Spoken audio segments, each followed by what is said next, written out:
सध्या राज्यातल्या बाजारपेठेत साखरेनं मोठी उसळी घेतल्याचे चित्र पाहायला मिळतंय। या साखरेच्या वाढत्या दराचा ग्राहकांना मोठा फटका बसतोय। सध्या साखरेच्या इतिहासात सर्वात मोठी वाढ ही ठोक बाजारात झाली आहे। साखर 7,500 प्रति क्विंटलवर गेली आहे, तर वाशिम जिल्ह्यात किरकोळ बाजारात साखरेचे दर 80 रुपयांवर गेले। याचा ग्राहकांना मोठा आर्थिक फटका बसतोय। दरम्यान आगामी काळात साखरेच्या दरात आणखी वाढ होण्याची शक्यता व्यक्त केली जाते। त्यामुळे साखरेच्या वाढत्या दराचा थेट परिणाम सर्वसामान्यांच्या बजेटवर होण्याची शक्यता आहे।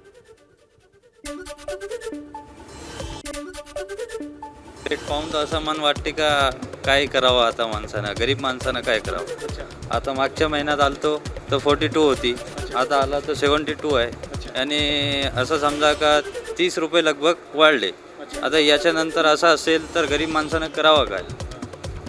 किती नेणार साखर? पहिले किती साखर नेत होते, आता काय? पहिला आम्ही 5-6 किलो नेत होतो, आता काय 1-2 किलो न्याय लागेल आणि ते आता आपल्या आम जेवर ते हे पडणार आहे परिणाम। भाव रोजच वाढून राहिले। 4,000 पासून सुरुवात झाली तर आज 7,500 रुपये झालेले आहेत।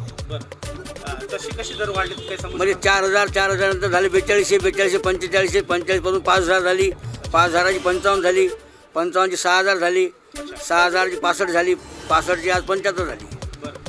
हे दर किती दिवसातले आहे सर्व? एका महिन्यात एवढे भाव वाढले। काय ग्राहकाला काय परिणाम झालेला आहे? गिरायकावर म्हणजे गिरायक नाराज होऊन राहिलेत बुवा, एवढे भाव काहून कशामुळे वाढाले आम्हाला माहीत नाही बुवा कशामुळे वाढाले। काय शक्यता वाटते आणखी दर वाढतील? काहीच सांगू शकत नाही बुवा। जसे फॅक्टरीने भाव वाढवतो तसे कारखान्याने भाव वाढवतो तसे आम्ही भाव वाढवतो। तर कोणत्या जिल्ह्यात साखरेचे दर किती आहेत पाहूयात। मुंबईमध्ये 65 रुपये प्रति किलो, पालघरमध्ये 70 रुपये, सांगलीमध्ये 80 रुपये प्रति किलोचे दर आपण पाहतोय। कोल्हापूरमध्ये 75 रुपये, पुण्यामध्ये 72 रुपये, साताऱ्यामध्ये 70 रुपये, जळगावात 68 रुपये, नाशिकमध्ये 75 रुपये आणि रत्नागिरीमध्ये 62 रुपये,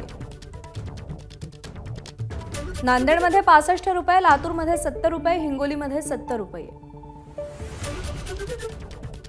परभणीत 70 रुपये, नागपूरमध्ये 70 रुपये, चंद्रपूरमध्ये 60 रुपये,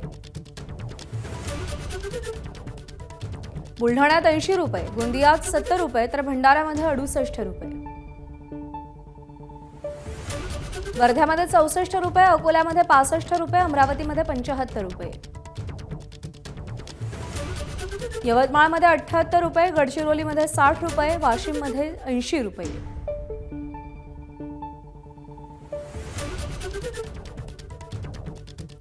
दरम्यान साखर का महागली आहे तेही आपण पाहतोय। सोलापूर, सांगली, कोल्हापूर या साखरपट्ट्यात गेल्या वर्षी उत्पादन घटलं। श्रावण महिना आणि सणांमुळे मागणीत मोठी वाढ झाली आहे। ऊसापासून साखरेऐवजी इथेनॉल निर्मितीवर भर दिला जातोय। साखरेचा साठा घटलाय, 3 दशकातला नीचांकी साठा सध्या आहे। केंद्राकडून बाजारात विक्रीसाठी जाहीर होणारा मासिक कोटा कमी करण्यात आलाय।